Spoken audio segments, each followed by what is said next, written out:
Arteta! What a strike! What a screamer! Zola! And a fantastic goal! Arsenal back in it! And here's Limpar, lines it up, finds the net. Arsenal in front. And now, a 1 hour podcast devoted entirely to Rob Holding calling Traore a brick shithouse. This is the Arsenal Vision post-match podcast. My name's Elliot Smith. You can block me on Twitter, Yankee Gunner. There's not much from the Wolves game that I think any of us want to dig into. But hidden in there, when Traore dived in the box, I presume is when it happened, there's a video going around of Rob Holding saying, how does he go down like that? He's built like a brick shithouse.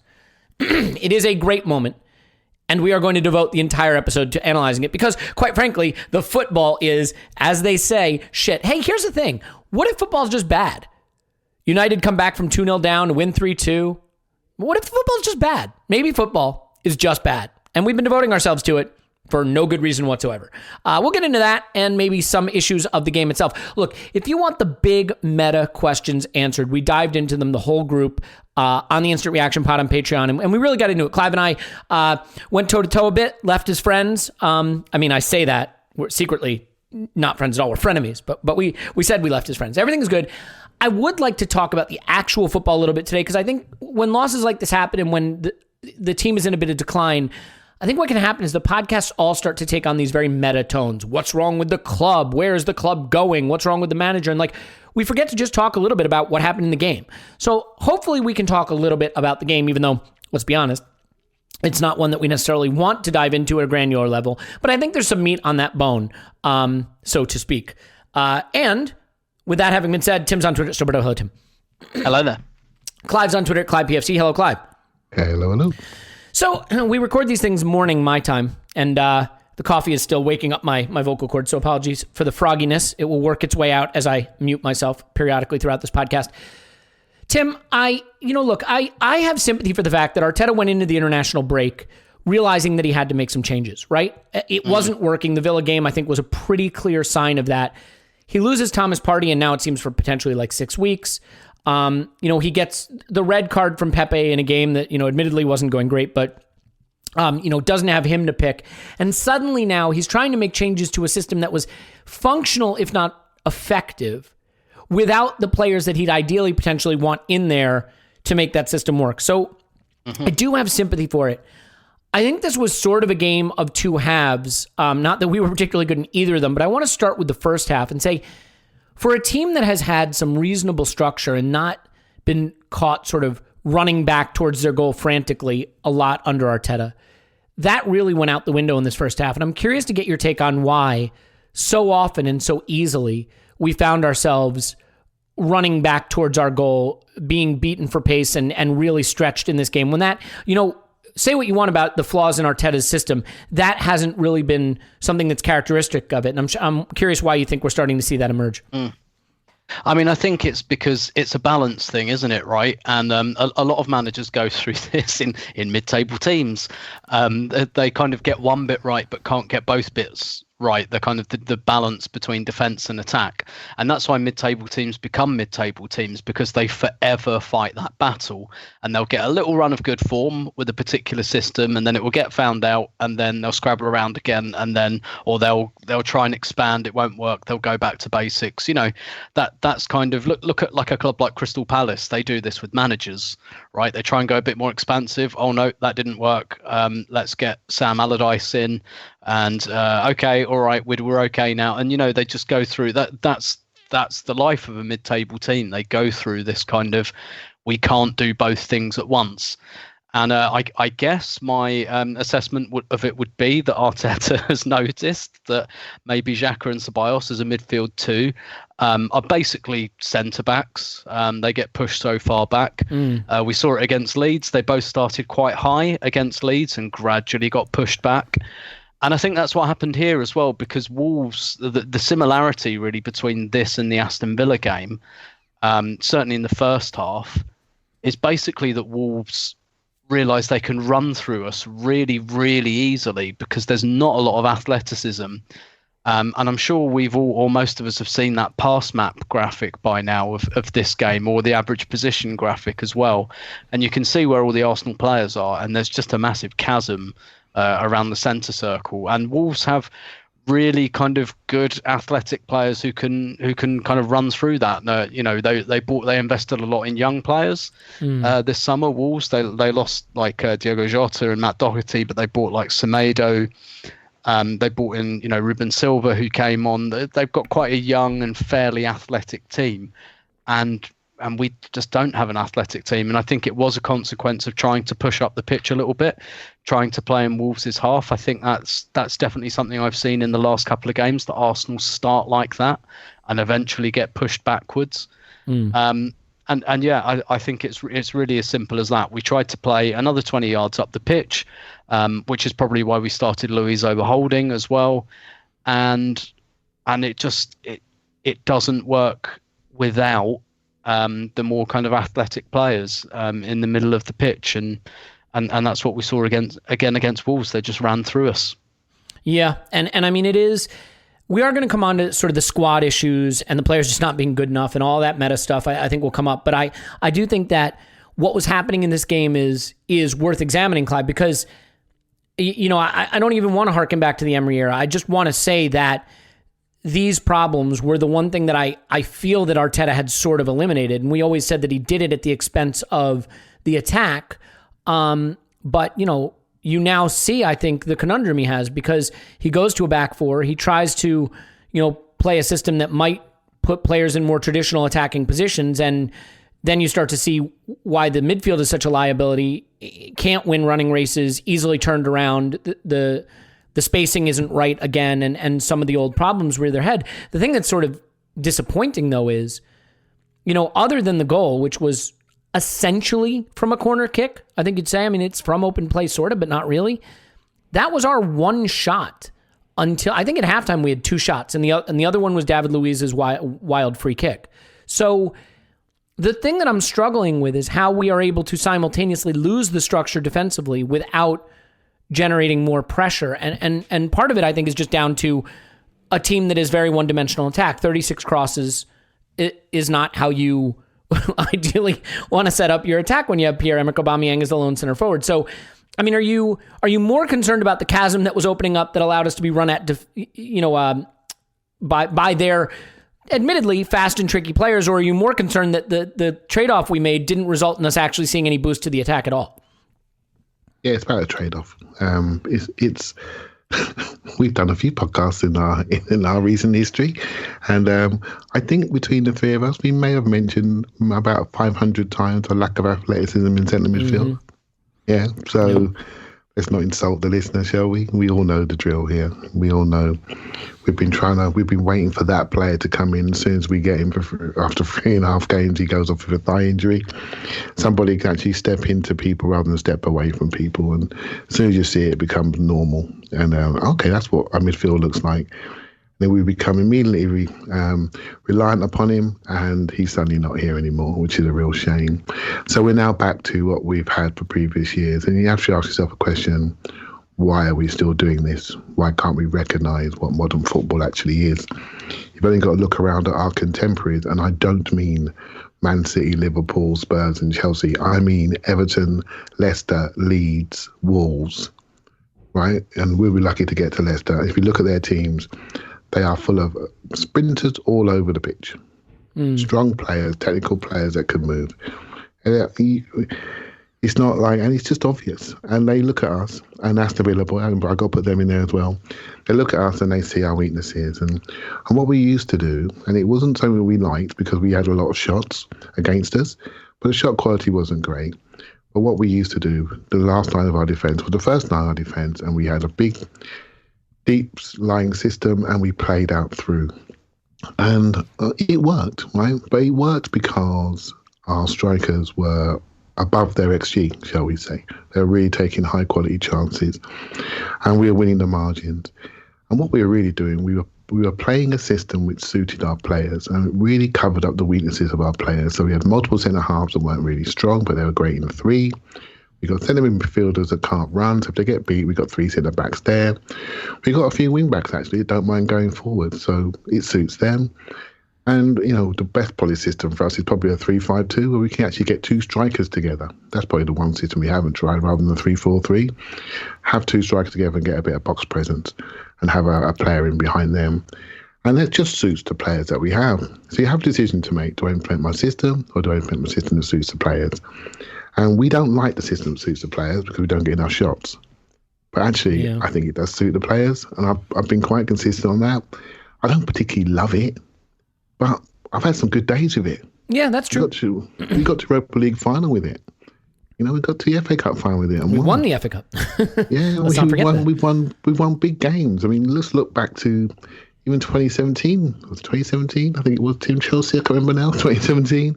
I think that was the back three system. I think it was. And with the Chelsea game with Xhaka, with Ramsey ahead of him, it's who we are at the moment until we fundamentally change the player profiles that we have. And despite our leaning for 3-8s and 4-3-3 and all the rest of it, I'm afraid we're lacking the personnel. Yeah, I agree. I mean, here's the thing, right? Coaches have limitations just like players do. The system that Arteta had implemented that was having some success, I don't think was going to get us where we want to go.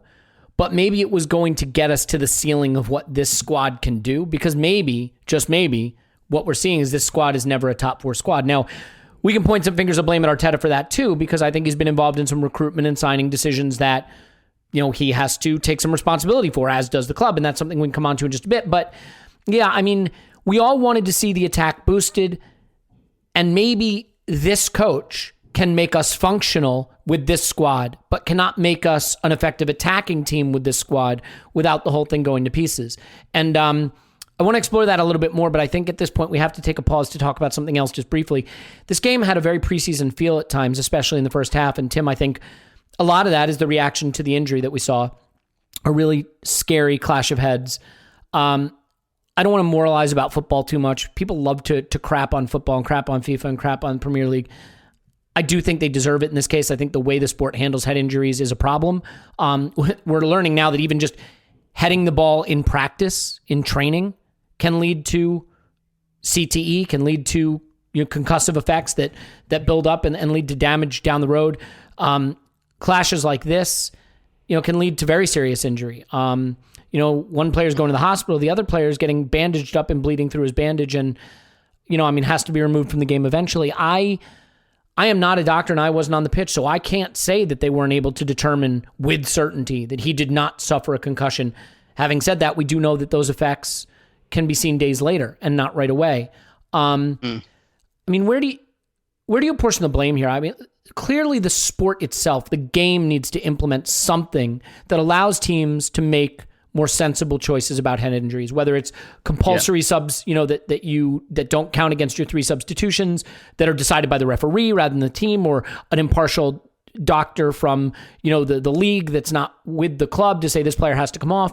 But in this instance, given that none of those things are in place, how disappointed were you with the decision to let David Luiz stay on, and fully acknowledging that maybe they did make the right determination? I mean, I can't imagine that they did. I'm just saying I'm acknowledging that I'm not a doctor. I'm acknowledging that, there are tests that they do that maybe are more sophisticated than I'm giving credit. But in my view, my non-expert view, this was a pretty bad move. Do you concur? Yeah, absolutely. I kind of recently promised myself that, I wouldn't tweet during certainly the first half, or that I wouldn't look at Twitter during the first half during games. And I kept to that until I saw this incident, because it just I guess I responded to it quite emotionally, not least because, it's quite shocking when you see someone injured in the way that Raul Jimenez was. And that's, there's something quite shocking about that, and it kind of it makes you respond emotionally, and immediately I was just like, this is really irresponsible. And again, all the same caveats. I'm not a doctor. I can't speak to the efficacy of the testing they did. And look, they brought Luiz off at half time, so obviously all wasn't well. I understand, that apparently that was about the cut and not the concussion and things like that. I think what's increasingly clear is that this is a decision that has to come out of the hands of the managers and the players. You can't, like, it's a nonsense to self-assess. I mean, like, literally asking someone who might have suffered a brain injury to, like, assess their own brain is just nonsensical. And what's clear is that managers aren't objective enough in this scenario. And we've seen this a lot with Arsenal. I remember Lauren Koscielny playing with concussion a few times. Shkodran Mustafi played with a concussion and had to miss like 2 games afterwards. And the protocol that's in place now is if you go off with a head injury, like David Luiz is not allowed to play. I suspect he wouldn't have anyway. He's not allowed to play on Thursday now. You have to leave 6 days. So why doesn't that count in game? Why do we only make that determination after the game? I think what's clear is that players and managers can't be trusted to make these decisions themselves because they're in too much of a bubble where their jobs are on the line and results are too important and things like that. And I guess I get that. At the same time, the other thing that I've thought for quite a long time, admittedly looking from the outside, I think football is an exceptionally immature environment, exceptionally immature. I think even a lot of the, quote unquote smart people in football don't have a lot of emotional intelligence, frankly, which, I mean, given the environment it is, and you take kids out of school at a certain age and make them footballers from a very young age and blah, blah, blah. Like, of course, they may, things like that may happen, but it's very, very immature. It's very, this result, like whether we get 1 point or 0 against Wolves, or whether we give up a substitution against Wolves so that we can, we brought on Lacazette in the 82nd minute, for fuck's sake. Like, I can't possibly like give up a substitution against Wolves, so I'm willing to risk like someone's brain for that. Like, it's just pathetic. It's really pathetic. And you've only got to look at the stupid like primary school level arguments that happen, and I hate to dredge up like the Shawcross thing, but it's just like a first-hand kind of example I have, that when there's an injury like that, for example, what do footballers and football managers who are like guys in their 50s and 60s, for fuck's sake, going like, oh, he didn't mean it, he's such a nice boy. And it's just like, that is literally what a 9 or 10-year-old would say in that scenario. Like, none of that matters. And it's the same here. This is primary school level thinking. I'm under pressure. I cannot give up a substitution in a Premier League game in November against Wolves. And that being the case, I think football has too often proven itself too immature to handle this scenario. And in the UK, there's a lot going on at the moment with dementia. Like, a lot of players, admittedly from another era, but lots of cases of dementia, and lots of the families of those players are campaigning, and football has shown a real reticence to deal with it. Even now, those families are getting told no, because football again lives in this very, very immature school bubble that it doesn't want to confront things like this, and therefore I think it has to be taken out of their hands, and we need to get some adults in the room. Yeah. Well, Raul Jimenez suffered a fracture of his skull. He is recovering, thankfully. Sounds like he's going to be okay. How okay? It's still too early to say. But, I don't know about you guys, but there was a moment after the clash where Luiz came back on. He was bandaged up, and he went to head a ball, and I winced. Like, I winced watching him try to head that ball. And then there's obviously the shot, the viral image going around of the blood seeping out of his wound. And look, a nasty cut isn't a reason for someone to come off a pitch. Let's be clear. The blood seeping out is what makes the image so visceral. It's what's happening on the inside of your brain that you can't see that causes the problem. It's easy to see a wound that's nasty and say that player shouldn't be on the pitch, but it's actually the wounds you can't see that the club and the game need to address. And that's the issue. The idea of just man up, they used to call it getting your bell rung. And we should be smarter than that and moved on from that. Clive, I don't want to make this whole pod about concussions, but I certainly don't want to shut you out of this conversation. So a quick word from you on how this is handled and how it should be handled. It's all around player welfare, isn't it? And this is something that football battles itself with. When we play games every 2 or 3 days, we say, players like to play, don't want to train. We just don't want to address player welfare. And Tim's absolutely right. It should be taken out of the hands. There should be concussion substitutes. We already know this. I read something today where they're going to look at this next season. Well, why can't it be for next games? Are we waiting for someone to die? When I was younger, I actually had a friend who actually did a very similar thing, actually died on the pitch. similar situation, came back on and actually died on the pitch.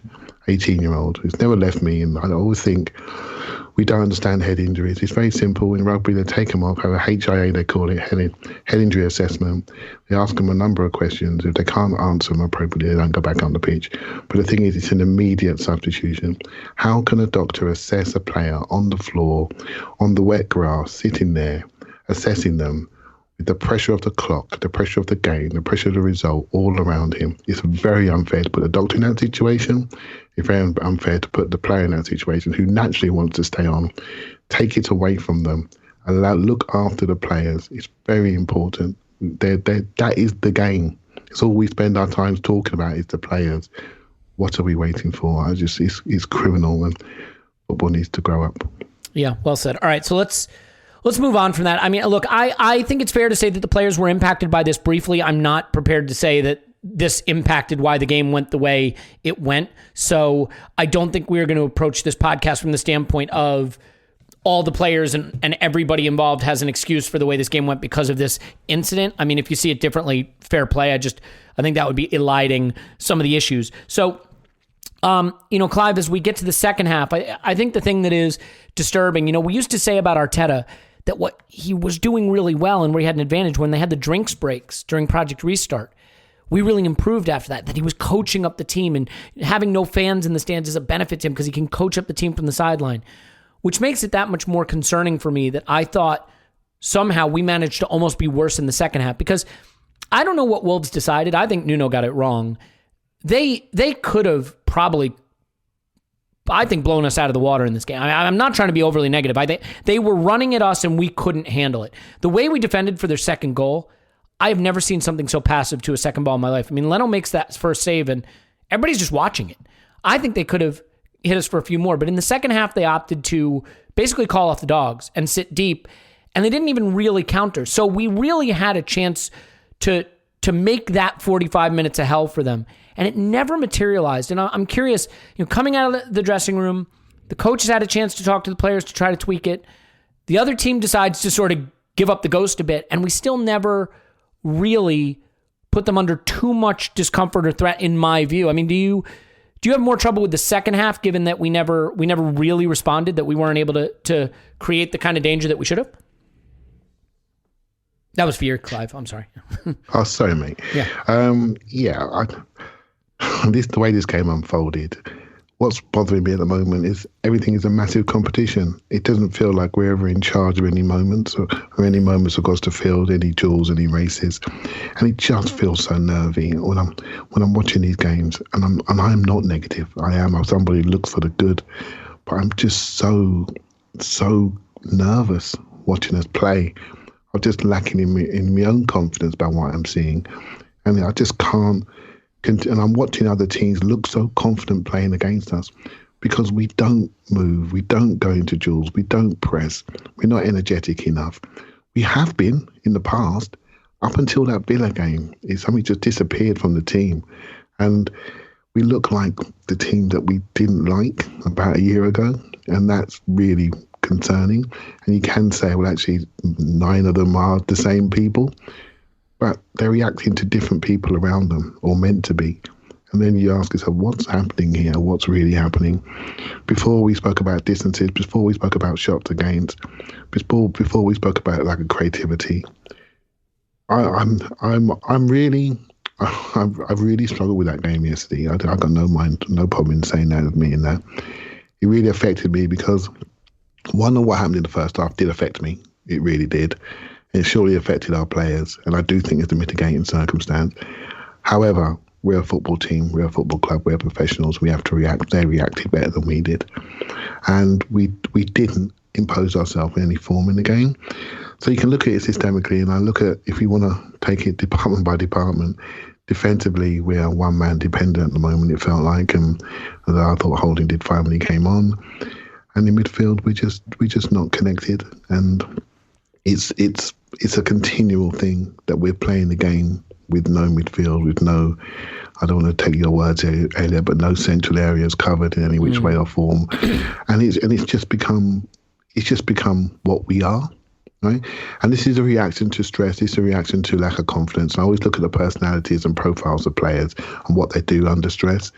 And I've said before that our two central midfielders don't look good under stress. They do the same things, go in the same areas, and it's not good for a partnership to cover space. And our number 10-ish player, who was moving in two different roles, found himself way too wide, way too early. And then I have to ask myself, was that by design or was that just inexperience? And I'm not sure. And so we're not getting that connectivity. And this is stuff you all know. It's just quite disappointing that we've really had a full reversion. And, when Emery was going or getting close to the end of his reign, there was a leak from the dressing room that Alan Smith mentioned about players were confused and it was to do with the language. And I can remember dismissing it. I was the one that said on this podcast, well, I'm not sure about that. Sometimes players speak, blah, blah, blah. But actually, it was the first indicator there was something wrong. And it progressively got worse from that moment. I'm not hearing the leaks like we saw back then. I don't feel the same pressure, but I've got a similar worry. That makes sense? Mm-hmm. I've got a similar worry about the air coming out of the balloon. And Arteta, I know you know this, Elliot, has backed a number of senior players. He's been part of those decisions. And it's those senior players that are not producing. And they're not stupid. And that worries me. I've got to admit it. Yeah. Well, look, this is the hard thing for Arteta. He made his bed with wanting experience and wanting some really senior players, so presumably for leadership and experience. But when you lose the senior players, they can much more easily destroy a project than the young players. Tim, it's funny. You said this very clearly about David Luiz, that when he is on board with the project, he is as good a leader as a club can have. And when he's out with the project, he can poison the dressing room and destroy a club quicker than anybody. And I do wonder, there were reports that he kept the team in the dressing room a long time. And then they trotted Joe Willock out to talk to the press. Little young Joe Willock. Not any of those experienced players who are leaders who can go talk to the press and front up to the press. Poor young Joe Willock. And you wonder if it's not because there was some things being said, and not just in one direction in the dressing room, but in both directions. And so that is something to keep an eye on, because we have a lot of experienced players, or you could just call them old, because we got a lot of old players, who could be upsetting the apple cart a bit. But I do think we have to have a bit of a conversation about Pierre-Emerick Aubameyang. Look, there was a moment where Aubameyang is running in so much space in behind two split central defenders who were so poorly positioned that I could have walked onto that pitch, stepped on the ball, and played in Aubameyang. And Bukayo Saka, who is a tremendous footballer and a footballer I have nothing but immense respect for, could not have gotten it more wrong. And Aubameyang was furious. You could see it. And his body language throughout the game was sort of between a guy who's frustrated, angry, and kind of disinterested at times, dispassionate. I definitely think he's the kind of guy who, you make a run and you don't get the ball. You make a second run, you don't get the ball. You make an 8th run, you don't get the ball. You make an 11th run and you don't get the ball. Eventually you say, I'm never getting this ball. And you just sort of, you shouldn't, not when you're on $300,000 a week and you're captain, but you quit. And I think some of that was happening. And I am curious where you are with Aubameyang right now. Look, I was one of the people who said play him through the center.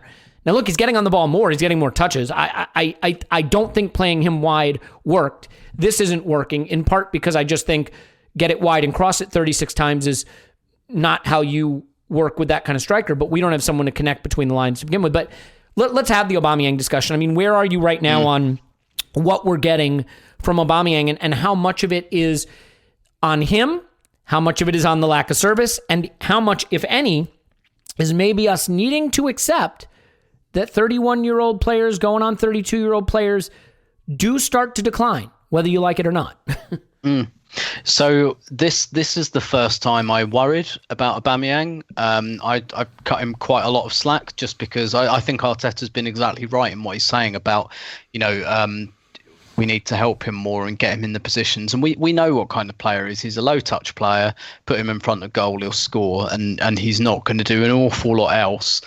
And, when he was playing from the left, he had, I guess my problem with him playing from the left became he only had one angle. And it might be his favourite angle, that kind of left cutting in.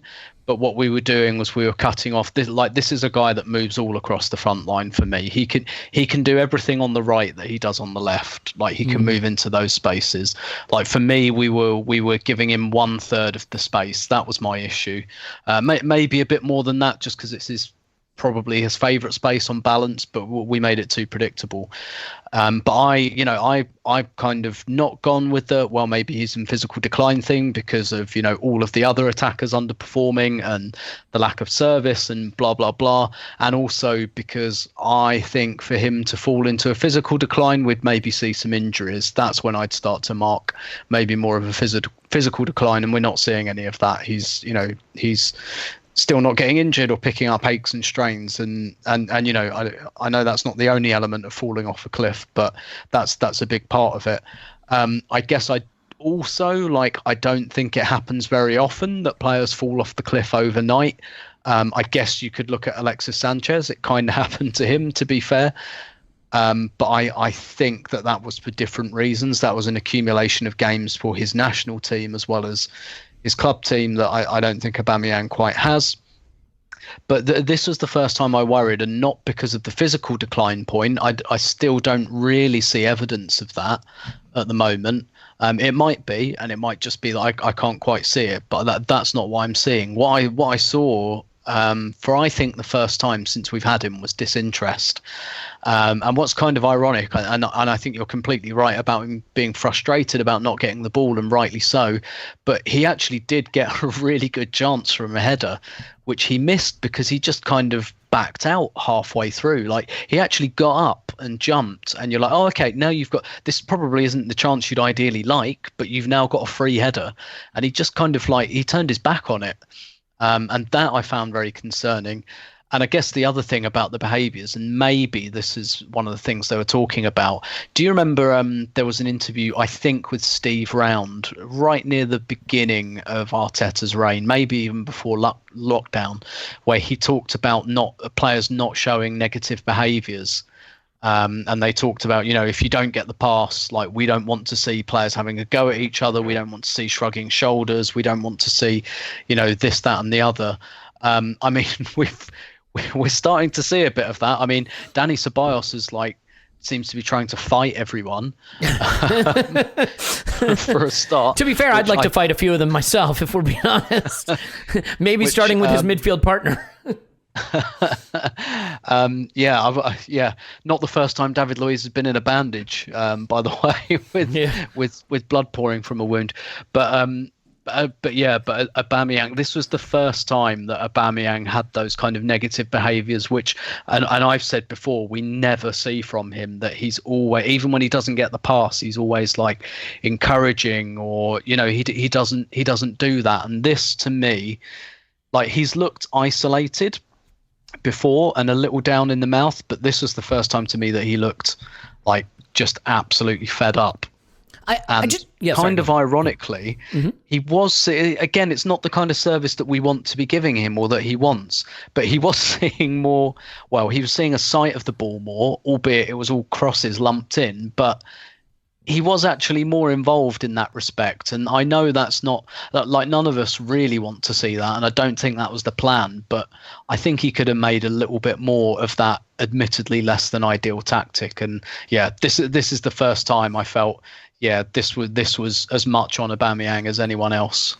Yeah, and look, I just want to, and Clive, I do want to bring you into this conversation, but I just want to say one thing about age curves. I actually think people slightly misunderstand, and this is my view. Again, I'm not being instructive here. I'm not trying to be pedantic. I'm just saying what I believe. I think people slightly misunderstand age curves.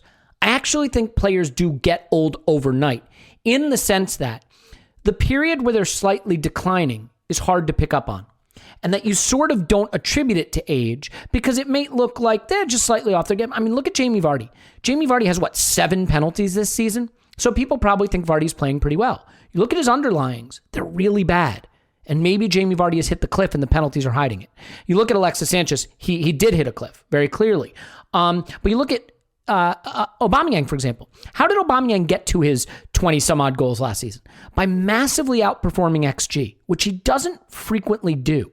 And so he winds up on a good goal total, but his underlying metrics suggest he's not really getting the chances anymore. He's not really getting into positions. And you kind of explain it away. Well, he's playing left wing, and well, the attack isn't clicking. And then you get into a season like this, and it drops off the cliff. And now he's not outperforming his XG, and so the numbers of goals are matching the underlyings, and suddenly, I get it, there's still the excuses. The attack isn't clicking. The team is very broken. I agree with all of that. There's no service. But you can't just rule out that some of this is the cliff. Go ahead, Tim. Mm-hmm. Do you guys? I was racking my brains, and I'm not sure if there's an actual word that you guys in the States use for it in NFL, because I keep just thinking Ewing theory with the NBA. Yeah. But when a guy's like in their contract year, and it's not like it's not always a totally conscious, like, oh, it's my contract year, so I'm going to play my arse off until I get the contract. They do. Well, yeah, but sometimes it's a bit, so it can be subconscious as well. Mm-hmm. And like last season was, so I just want to make clear, I'm not accusing him of just going, yep, got my contract, fuck off. Like, I think it's probably works on a more subconscious level than that. But last season, he was playing for the big contract, right? Whether it was at Arsenal or somewhere else, he's playing for the big contract, whereas now he's not, and that must have at least a subconscious impact on a player. Well, and I couldn't remember if you have or whether you just call it the contract year. No, it's just the contract year, and there's so many examples of players performing terribly after getting a big contract. And I will say this: I read a quote. I don't know who it's from. I'm going to repeat it again because I think it is so good. Good clubs don't give out contracts for what you've done. They give out contracts for what you're going to do. Aubameyang got a contract that looks like thanks for the great, great work he's already done. But can he possibly be expected to produce at a level that will warrant that contract? In other words, if I said to you, what do you think Aubameyang will produce statistically over the next 3 seasons? Do you think it would be £300,000 per week worth of output? Probably not. So what you've really done is given him the contract for his past performance. You haven't given it to him for his future performance. And again, I want people to know something. Aubameyang's my favorite player. He really is. I have loved this player since his Dortmund days. And I say these things not because I want to have a go at Aubameyang. I just think we have to have a good long look at this. You know, and Clive, I'm going to let you come in on Aubameyang now, but I do want to sort of wind this into a squad building decision, because at every possible turn, if your squad building decisions depend on hitting the top 10% outcome of every decision you make, you are really, really riding the lightning. So when you sign a Willian and you need a top 10% outcome kind of performance from a 32-year-old, and you give £300,000 a week to a 31-year-old, and you need top 10% outcome from that in terms of upside versus downside, and when you re-sign a 33-year-old defender, when you make all of these moves that require, top 5%, top 10% outcomes, you're leaving yourself open to an 85, 90, 95% outcome possibility that none of that works out. And now you're cratering. And so you can't keep making these short-term decisions that come with huge downside risk. Then wake up one morning and say, well, the squad sucks. You couldn't win with this group. Well, you made these decisions knowing this downside risk existed. And when I say you, I don't mean Arteta, I mean the group. And I think certainly the fact that we had Sven and Gazidis, and then Gazidis was gone, and then Sven was gone, and Raul was in, but Raul's a crook, and then Raul was gone, and Edu's in, but he's still learning, and you got Kia in the hen house, and then it's Arteta, and he's a new coach, but now he's also manager. Sure, it was never going to result in the most joined up thing. And Clive, but before I go off on any more tangents, I have a need to get your take on Aubameyang. And I do wonder if maybe, look, his buddy is Lacazette. Lacazette's not really in the side. He looked pretty forlorn when he got subbed off against Mold during the week. They're not getting to play together. They really had forged this connection. You do wonder if some of the toxicity exists because Lacazette does look to be a bit of a sulky character, and they're very tight. I mean, what's your thinking on Aubameyang and balancing the lack of service, broken team, maybe not happy, maybe getting older? Where do you come down on the situation with Aubameyang and his performance right now? I think from my angle, I was one of the people that said we should sign him, and the reason why, I felt not only was he our best player that period, but he was the emotional leader of the club. Like, I felt he was the spark, the emotion within the team. He seemed to be very key for team spirit. And so I was thinking, you know what, if we can get a 2-year extension, which makes it 3 years in total, we keep him for 2 years, send him into the moonlight after 2 years, makes sense. Look at his physical abilities. He's still the fastest player in the team. He has, as Tim said, he hasn't had injuries. I don't see a drop off within 2 years. And if he does, he can still adapt because he was playing more off the centre forward position. So I'm thinking maybe he can adapt his game to be the second striker and next time a bit younger in his second year. So I'm thinking emotionally and physically, we're going to get 2 good years out of him, and then we can decide what we do out of him with the last year. But what's really caught me by surprise is that he hasn't stopped smiling since he came to Arsenal, but he started smiling the moment he put the ink dried in that contract. And that's the bit that worries me. Not the physical side, it's the emotional side. Because now I'm looking at him and I can't see him trying. When we're running, and I said this the other game, a previous game, we were coming down the left. There was a running line for him. I could see it. He didn't make it. He didn't make it so he could receive the ball. He just didn't make it. He was blocked off. And that's the sort of stuff that he would bust a gut for, to get to that ball, to get in front of that defender. When the ball comes in now, he's behind the defenders, not flashing in front. Right? And he's just not doing it. And Elliot, he's an emotional guy, he's a happy guy, and he's not. And so this is my biggest fear. The stuff we talk about, centre midfield and the players and the system and the distances and all the stuff we speak about, the shots against, shots for, these players are well known to us. It's not difficult analysis for us, to be honest. Let's be honest. It just isn't. But this thing has caught me by surprise, because that's been a constant all the time he's been here until recently. So that tells me there's something else happening. And, with the touching on squad being a little bit more, I looked at Aubameyang and Luiz. I looked at them and Willian. I tried to sort of appease myself and say they're like insurance policies to allow Arteta to build, to allow him to bring in younger players and build them up, but have these older players actually know the rules and can get you the goals, get you the creation, stop the goals going in, help with the build-up, while these young whippersnappers are making mistakes. That's what I originally thought, mentors to the group. But it's the mentors that are failing. It's the mentors that are not looking great. And that puts the whole philosophy of, backing these experienced guys. You then have to question that decision. You do. And I know that you were one that said, let's go 22, 23, let's do it. And that's another way to go. But I wonder what we'd be like if we were losing games with 22-year-olds. I'd be probably a bit better than losing games with 32-year-olds, because we've seen this before. But the direction, I sort of understand it, because in this modern day and age, Project Youth wouldn't work. But I'm perplexed, mate, by Aubameyang. I've got to admit, I am absolutely perplexed. I haven't got the answer as to why he's just gone so moody. And you know what, Clive? Like, here's the thing. Let's say I'm dead wrong. It's not the age curve. It's not that at all. It's other things.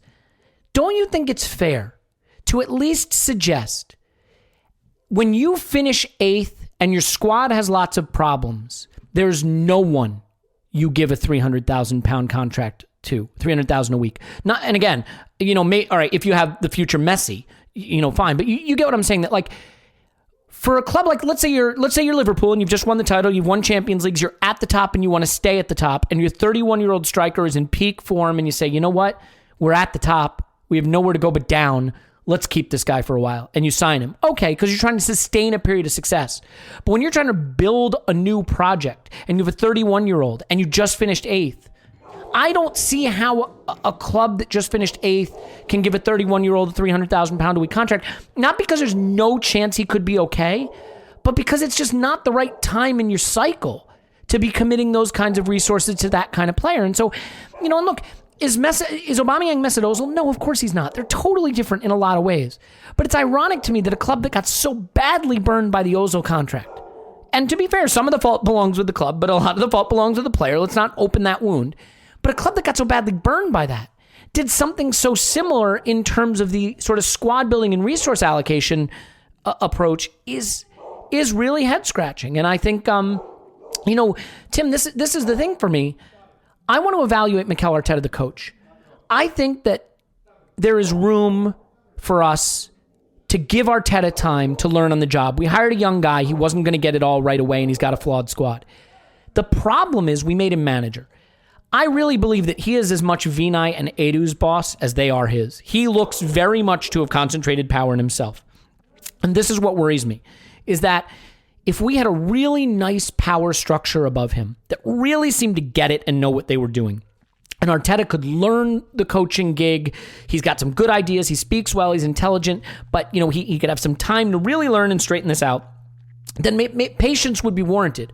What I worry now, though, Tim, is we've got a guy in there who's very young and learning to coach, but he's also now got all these other responsibilities that I don't see how he can have any experience. I mean, look, this is you've got the COVID market, you've got data analytics coming into the game, you've got more money in the Premier League than ever, hard time to be a manager, hard time to be a director of football, and he doesn't have that structure above him.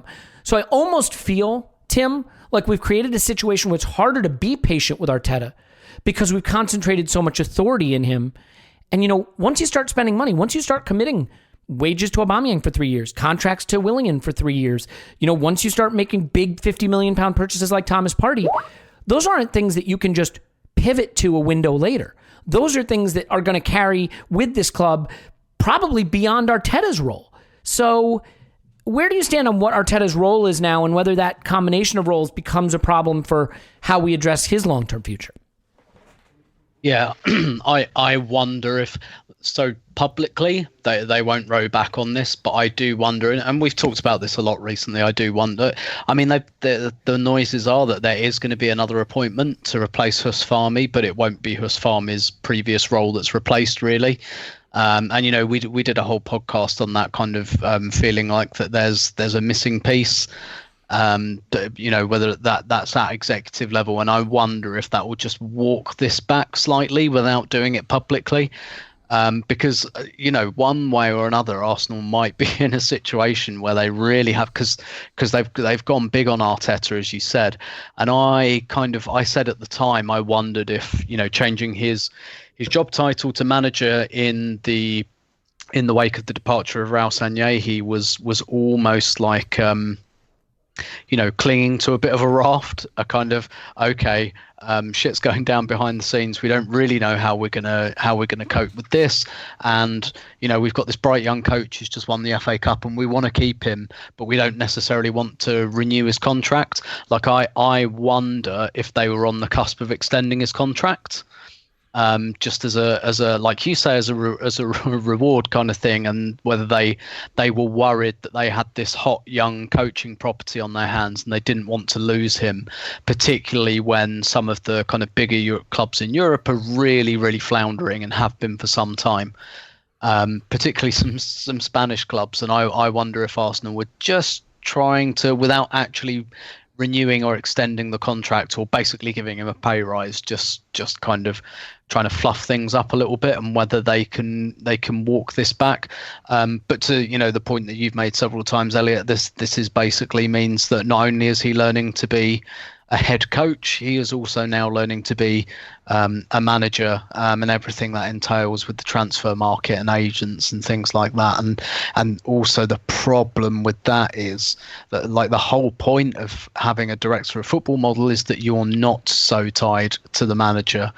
That it's not an easy balance to strike. In fact, it's exceptionally difficult to strike, and I think it fails more often than not, balancing that kind of, okay, we need a director of football who is basically setting the strategy, so no matter who the manager is, we have the same strategy, but at the same time, the manager will have his kind of short-term objectives. He knows he's only ever a couple of games away from the sack. Balancing those things is so difficult. And Arsenal have basically kind of gone too far the other way. I think what I would have liked to have seen, and I don't know, maybe this has happened behind the scenes and we just don't know about it. I was reading about something that Hasenhüttl did at Southampton, where he started to bring young players into his team, and he started to say, like, why does it and Southampton play a very specific style, and he was kind of like we've got good academy players, but it takes them a long time to adapt to what we want. So what they did was they overhauled, that's over egging it, they kind of I forget what they called it. They called it Project something because everything's got a title like that nowadays. But they went. What they did was they went to the junior teams, and Hasenhüttl went, right, okay, if the first team is playing like this, we need the junior teams playing like this as well, so that if I need one of them or I want to promote one of them into the squad, and I think that's maybe would have been more of a starting point for Arsenal than kind of throwing the lot in with kind of, okay, you're in charge of who we buy and how much we buy them for, because managers have got self-interest as well. Of course they're going to go with the short-term guys, and I think I read someone on Twitter today saying they think that Arteta has a tendency to pick experienced players to make up for his lack of experience as a coach. Maybe that's his way of kind of injecting a bit more experience into this team, and it's not really working at the moment. But I think that would have been a better starting point, and that is also something that's a lot more comfortable for Edu, because that's exactly what he did for Brazil, and he did it well for Brazil. They're kind of younger. I was going to say underage teams. That's not the.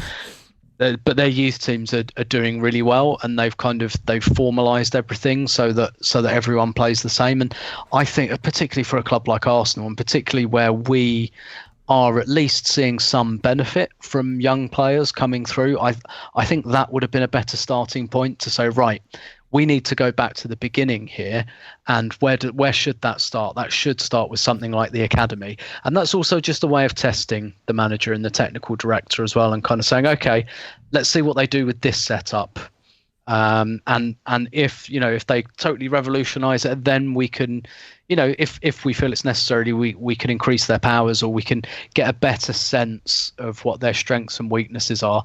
I think, in short, we went too big too quickly, and that creates problems, because Vinay as well is a young guy in a big job, and he's trying to make an impression, and before long you end up with the Ed Woodward situation where you stop changing things because you think it makes you look stupid, and I worry that Arsenal are just about to fall into that pattern now, where we stick with things maybe that we shouldn't, because to not stick with them is basically a confession that you got it wrong.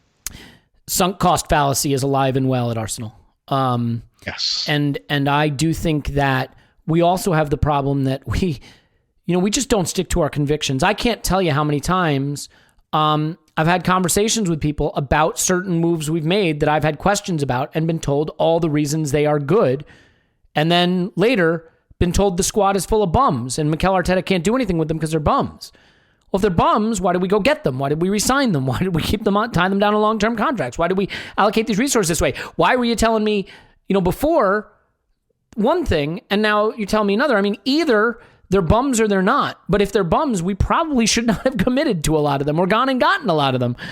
It seems obvious to say the squad is broken, but Clive, we are 17th in expected goals. We are not good. And defensively, we're more mid-table. And I mean, there are some metrics that show we're a little better than that. But I think the problem with the squad's no good, #bad squad argument is there is no question in my mind that this team is way, way worse than it needs to be. And that's a problem.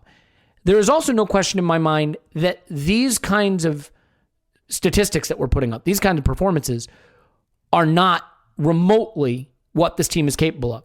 To succeed in football, your coach needs to take your squad and get them playing at least a little better than their potential.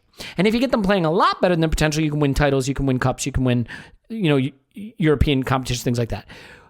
At a minimum, your coach should get your squad to play at its potential. And the worst case scenario is your coach gets your squad to play below its potential. I think statistically right now, even though the squad is #bad, I think Arteta at present has the squad playing below potential. And I'm just curious if you think that is a fair assessment of the situation. We can't say anything else at the moment because results are king, right? So, we called this group the uncoachables before, didn't we? And I had to eat some humble pie because some of these players played beyond my expectations. I had to eat some humble pie, no qualms in saying that. And we went from the uncoachables looking like the most coached team with a pattern with what we were doing in some of the biggest games of the end of last year and the end of last season and the start of this season, sitting there 9 points from 12 games. I'm thinking happy days, right? Let's look forward to the future. And it's changed, right? So this is the bit that I can't quite grasp, right? So I know you put a lot of emphasis on the manager thing. I think Arteta's got a style of management and leadership, which means he's a manager. I think Arsenal went back towards that model because I think it suited them away from the head coach model. I think they felt more comfortable with that model. The issues we have is, for me, we have a squad with a number of contractual issues, either 1 year to go by next summer or out of contract, which means we're going to have a lot of players leaving the club, a lot of players. And then we look around the executives and leadership of the club, and I'm not sure we have the experience to make the decisions that we need to make, and we can't get them wrong again. And it really feels that way. Because if we get it wrong again, we're going to disappear into real obscurity. And we could be talking north of 10 to 12 players leaving the club in the next sort of calendar year. And we're going to have to buy 6 or so. And that means we need to have the knowledge of the European market, which I'm not sure Edu does have. And we know that Arteta is inexperienced, and we've hired a project coach for 3 to 5 years. And we don't know his level of experience in this scenario, but we can have a good guess, right? So we can judge him on the last window with Partey and Gabriel. That looks quite good. That's all we have. So I'm nervous. I'm nervous about that. And I look at how we're playing at the moment, and you can't say that we're playing above ourselves. And so he's having his first test as a manager and as a leader. His first test. And I saw a little video today that my mate Giles posted, talking about Wenger saying, when you lose 2 or 3 games, you've got to stop the rot. You've got to stop the rot. And it's so key that he stops the rot. Don't care what he does, he's got to stop the rot, because without serenity and tranquility, you have no chance to build. And we've lost that at the moment. I could sense this coming a couple of weeks ago. I could sense it building. And now it's here. And now we're spinning him around, and now we're pulling him apart. We're pulling statements apart. We're looking at player treatment. We're looking at what he said in the past. And we're forensically looking at the detail, because that's what we do. And results drive us this way. And when it's working, we overlook it. And we say, this is culture, this is leadership, this is what you want to see, standards, etc. When it's not working, well, maybe you need to roll back that decision. We've done that before. And you end up losing his job. I'm not saying I always felt he was somebody that was here for a couple of years, a stopgap. But I personally, I'm more invested in Arteta. I'm more invested in him. I think he suits our club more. I think he can communicate in a better way. I think he's more intelligent. He is not perfect. He had things to learn, and he has made mistakes. Big deal. We all do, and all the players do, etc. And the next manager will do as well. But we have to make a decision at some point to say, what do you want to be, and how do you want to get there? And who's going to do it for us? At the moment, I feel that the shop is a little bit bare. I'm not sure the football talent within the club.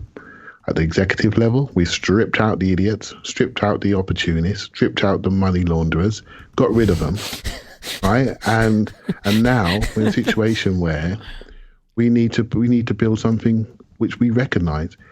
And now we're a bit nervous, right? Because we're looking around, and the context is that other teams are doing really, really well. They're making us nervous. The mid-table clubs are not looking like mid-table clubs. They're challenging us now, and we're looking like a mid-table clubs. Our North London neighbours are sitting at the top of the league. Chelsea have just spent 300 billion quid, and they've got all their issues that we slapped them in the FA Cup final with covered. They just went out and fixed them straight away. One window, bang, done. No issues. Send the idiots out on loan. We can afford to pay the wages, and we'll sell them next summer.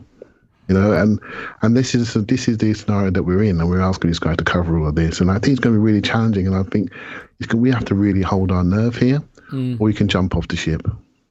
We can make a choice, and we'll be back here again in a couple of years if we put some standards in place and put some principles in place and really, really follow them. That's how I feel. I'm not ready to go yet. It's worrying, of course it is. You can't say it's working. The data's there, the numbers there, the results are there. But we have decisions made about what you want to do and how you want to get there and who you want to get there with. Yeah. And that moment's coming up real soon. I mean, it is really difficult because you can call anything sunk cost fallacy if you stick with it. But moving too soon can just make you capricious, right? Or fair weather. There is a right amount of time to stick with something and a wrong amount. I believe that you should try to fail fast, that failing slow in football is the death of a club because you commit to players you shouldn't. You let the rot sink in. You stick with a manager that's dragging you down a little too far. Then the situation is very broken, and then the next guy can't really fix it. And maybe we did that actually a little before Arteta got there, and now maybe we're doing it a little bit again. I believe in general we have overcommitted to the sunk cost fallacy with some of these players, that we have stuck with them too long. I mean, Granit Xhaka looks like a great example of a guy who probably had some marketability a couple seasons ago and probably could have been moved on. Just not the right player at the right club with the right role. And you look at him now, and even if you were a big Granit Xhaka defender, and look, I will admit, he was never my player, okay? But even his defenders now have to look at it and say, yikes, big yikes. Whatever he could do, whatever he could add is gone. But now, whatever opportunity we had to sort of move on, we've really long since passed that point. And now, he's not just soaking up some wages at Arsenal, he's soaking up minutes and performing dreadfully. And we've got a lot of things like that. I mean, I think we're going to be looking at Ainsley Maitland. It's not new though, is it, Elliot, to be honest? No, it's not new at all. I agree. Yeah. It's not new. We do this, and we've given contracts to our mates for about 5-6 years now. Mm-hmm. Right, and we've held on to them, and I think it's down to talent recognition, talent identification, and style, and what you want the team to play like, right? I mean, understanding the style. We're being schooled, but we're not understanding what modern player is. We're being schooled. We're being schooled by our contemporaries, absolutely schooled. Yeah, and that's how you fall down the table. Absolutely, and we're having to coach around these people. We said it last week. We're having to coach against Leeds. We had to go long because we couldn't give them the ball because they couldn't look after it. Mm-hmm. That tells you how have we got here? You know, how have we got here, and how are we still here? The only thing that scares me a little bit, you know, you look at some of like the pass maps and stuff, and you know, the pass map in this game, I think Tim, you alluded to it. It's, I mean, scary, the right word, right? It's certainly not what a pass map should look like. You know, it's a horseshoe at the midfield stripe with Aubameyang on Aubameyang Island. I mean, Tim, is that a fair way to describe it? And I mean, I guess what I would say is just, unfortunately, these pass maps aren't new. It's not like Arteta had pretty pass maps and they've suddenly gone away. I think the thing that makes me nervous a little bit is the data and the pass maps and the performances and the results, they're all now sort of confirming a trend that's actually been in the mail for a while. Been in the post for a while, as you might say, on your side of the pond. You know what I mean? Like it's not like the data was good and the performances were good and they've turned. Is that the data wasn't great and the maps and the performances weren't great, but there were some results and there were some silver green shoots. And so you were like, maybe that's the trend, but actually the trend was the other thing. And now I feel it's being confirmed. And that's what scares me a little bit. But I want to shift gears here real quick because, look, it's Rapid Vienna midweek. No one cares about that game. But then it's the derby at the weekend. It's a scary proposition. But away to Spurs might be the game Arteta would pick to have next. And I think we sort of touched on this in the instant reaction. There's two reasons. We will not be favored to win it. Winning the derby is a thing. It's the one thing you can do that can completely change the entire mood of a club overnight. It gives him a game where he probably would be within his right to revert back to the system that got him wins in big games, got him the cup. He can almost approach it like a cup final. Play that back three, try to hit him long down the wings, on the counter, whatever the case may be. And if you eke out a performance here, you not only stop the rot, you turn the whole thing around. Now, look, that doesn't fix what's broken, but it certainly arrests the panic and buys you some time heading into the hardest, trickiest, busiest period of the year. So do you agree that maybe, as scary as it is, and as bad, look, we can touch on what happens if it goes the other way, but as scary as it is, the derby in this moment offers him a reprieve that he couldn't get if the next game was Palace away or something? Yeah, absolutely. I think that's absolutely right. And I think what's kind of fascinating about this game on Sunday is that Spurs are a counter-attacking team. That's the basis they've worked on, that they don't really want the ball. And so this might be a game where both teams don't want the ball. And they might just stare at it in the centre circle and stare each other out until one of them takes it. But yeah, and obviously the thing I'm really nervous about in that game is, excuse me. I'm already like coughing blood thinking about it. At least you won't be there, or actually, you will be there. No. That's coming up. No away fans. Yeah. But yeah, so the like that Kane-Son partnership and the way Kane drops off and Son spins in behind, and if we're not playing David Luiz, that's Rob Holding, right-sided centre-back. Let's say we go with the back three, which I think we probably will. Rob Holding against Son, that's something that's going to keep me up over the next couple of days. I think, and what you really need as well, and Chelsea did this brilliantly, because of the way Kane drops off, you need exceptional communication between your defensive midfielder and your centre-back about who follows him and who stays, because the whole point of him doing that is that he drags people out of position. And I watched Chelsea very closely on this, and Chelsea decided to stay with their back four, whereas they played a back three twice against Spurs last year and won both games. And I was looking at that closely, but Chelsea have got defensive confidence back. They bought a decent goalkeeper and a very good centre-half in Thiago Silva. And the communication between Thiago Silva and N'Golo Kante was exceptional. They just both knew exactly, who was going where at all times. Do you trust Xhaka or Ceballos to do that job? With perhaps Gabriel, who doesn't really speak English.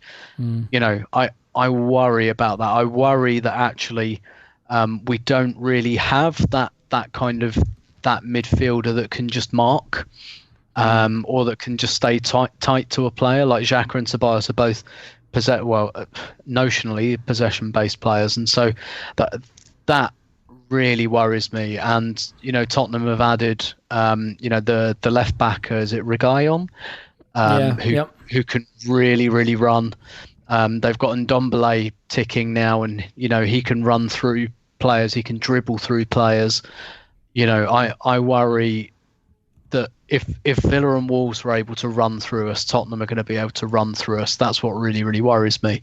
But essentially, I think you're right in terms of this is a game where Arteta can really go back to basics, really go back to that formation, almost lean into that muscle memory again, give them the assurance of 3 at the back, 5 at the back, whatever, and kind of go from there, and try and hit Tottenham on the counter, because that's one thing Tottenham haven't done that quite as well this season. They just scraped past West Brom because West Brom let them have the ball, and it took them a long time to win that game, and they didn't play brilliantly. Spurs are kind of more set up to play the bigger teams, but I wonder if Chelsea just showed the way for stopping them or trying to stop them as an attacking force, because Spurs called off the second half. They didn't even try to attack after that. They tried in the first half. They didn't try in the second half, and we've got to learn from that. But my worry is that we have a good Brazilian centre half, probably not in Thiago Silva's class yet. We certainly don't have a defensive midfielder in N'Golo Kante's class. And so in some ways, I think you're right in terms of the emotional impact of such a result. But I'm pretty scared, put it that way. Yeah, look, the opposite doesn't bear considering at the moment, because we know losing the derby is painful. If we do lose, it will hurt. I don't know if it will come as a huge shock.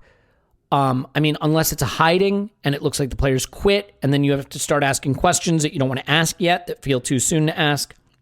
I'm prepared to say, for now, I see the silver lining of the derby being the next game, because I don't think there's any other game that, if we were able to get a result, could create a change in the feeling and the mood around the club in the way this can. But maybe I'm not seeing the negative for once, which is there's also no result that could drop us lower than catching a beating at the hands of our rivals. So, Clive, I'll finish with this.